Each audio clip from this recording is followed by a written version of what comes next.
সুপ্রভাত সবাইকে। আজকের দিনটা শুরু করেছি একটু ব্যস্তভাবে। সকাল সকাল ঘুম থেকে উঠে প্রথমেই ছেলেকে পড়তে বসিয়েছিলাম। ও পড়তে বসেছে আর আমি সুযোগটা নিয়েছি দিনের বাকি কাজগুলো সামলানোর। ছেলেকে পড়াশোনায় বসিয়ে যখন দেখলাম ও মনোযোগ দিয়ে পড়ছে, তখন নিজেও একটু স্বস্তি পেলাম। পড়া শেষ করিয়ে ওকে দিয়েছি একটু আর্ট টাইম। ও খুব ভালোবাসে ড্রয়িং করতে। ওকে ব্যস্ত রেখে চলে এলাম বেডরুমে। আগে থেকেই ঠিক ছিল আজ একটু ভালো করে ঘরটা গুছিয়ে নেব। বিছানাটা ভালো করে গুছিয়ে নিলাম। তারপর কয়েকটা জামা কাপড় পরেছিল, সব একে একে ভাঁজ করে রেখে দিলাম ওয়ার্ড্রবে। ওয়ার্ড্রবটা একটু এলোমেলো হয়ে গিয়েছিল, তাই সেটাও ভালো করে সাজিয়ে নিলাম। নিজের কাজ শেষে মনটা সত্যিই ভালো লাগছে। ওয়ার্ড্রবের একপাশে আমাদের একটা প্রিয় ছবি আছে, আমি, আমার ছেলে আর ওর বাবা। ছবিটা ধুলো মুছে পরিষ্কার করে নিলাম। এই ছোট্ট ছোট্ট জিনিসগুলোর মধ্যেই যেন সব সুখ লুকিয়ে আছে। এই ছিল আমার সকালের ব্যস্ত সময়ের ছোট্ট ঝলক।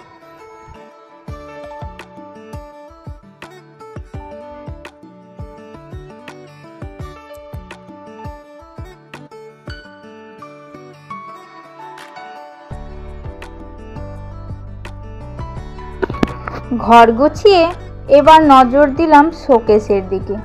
অনেক দিন ধরে এলোমেলো হয়েছিল, তাই এক এক করে সব কিছু পরিষ্কার করে জিনিসপত্র গুছিয়ে নিলাম। ছোট্ট ছোট্ট শোপিসগুলো ধুয়ে মুছে নিজের জায়গায় বসিয়ে দিলাম। দেখতেও অনেক সুন্দর লাগছে এখন। প্রথমে আমরা এটা কিনেছিলাম ঘরের নানা জিনিসপত্র রাখার জন্য। ভাবছিলাম মাঝে মাঝে বই, কিছু জামা কাপড় কিংবা অন্য দরকারি জিনিস এখানে গুছিয়ে রাখবো, কিন্তু বাস্তবে যা হয়েছে তাই একেবারেই আলাদা। এই আলমারিটা এখন আমার ছেলের ব্যক্তিগত জায়গা হয়ে গেছে। হ্যাঁ, ওর বই, খাতা, জামা কাপড়, খেলনা, এমনকি ছোট ছোট সব দরকারি জিনিসপত্র সবই এখন এই আলমারিটাতে। সমস্ত ঘর গোছানো কমপ্লিট হয়ে গেলে চলে এলাম রান্নাঘরে। সকালে রান্নার কাজটা সারতে হয় বেশ মন দিয়ে, আজও তেমনটাই করলাম। রান্না শেষ করে গ্যাস আর রান্নাঘরের টেবিলটা ভালো করে পরিষ্কার করে নিলাম। সব কিছু ঠিকঠাক করে যখন রান্নাঘরের কাজ শেষ হলো, মনটা বেশ ভালো লাগলো। রান্না শেষে নিজেকে একটু সময় দিলাম, চলে গেলাম স্নান করতে। স্নান করে ফ্রেশ হয়ে আবার ফিরে এলাম। এবার খাবার বেড়ে দেওয়ার পালা। প্রথমে ছেলেকে খাইয়ে দিলাম, তারপর বাড়ির সকলকে একে একে খাবার বেড়ে দিলাম। শেষে নিজের জন্য প্লেট সাজিয়ে নিলাম। সবাই মিলে একসাথে বসে খেলাম দুপুরের খাবার। এমন একসাথে খাওয়া পরিবারের ছোট্ট ছোট্ট মুহূর্তগুলোই তো জীবনের আসল সুখ।